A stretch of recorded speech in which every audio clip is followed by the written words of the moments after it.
ఈ మనకి ఈ కార్యక్రమానికి ముఖ్య అతిథిగా శ్రీమతి మన ప్రాజెక్ట్ డైరెక్టర్ డిఆర్డిఏ మరియు స్వీప్ నాడల్ ఆఫీసర్ గారు అయినటువంటి మన పి కిరణ్ కుమార్ గారు, మన పీడీ గారు,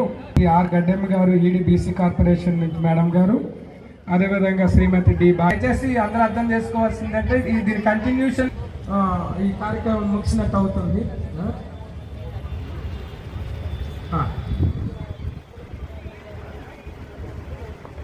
కాబట్టి ఎవరు ఓటు అంటే అటు పార్లమెంటు మరియు అసెంబ్లీ 2 ఓట్లు నేను వేయాలి అని గట్టిగా మనకు ఒక సందేశం ఇవ్వడానికి అక్కచెల్లెం ఇక్కడ ముగ్గు 2, అందుకని 2 ఈవెంట్స్ నిర్వహించేటప్పుడు చాకచక్యంగా మీ సమయస్ఫూర్తితో ఇటు ముగ్గురు పోటీలు, అటు వంటకాలు ఈ ఓటేద్దాం సిస్టమ్ ఏంటి, వాటర్ ఎడ్యుకేషన్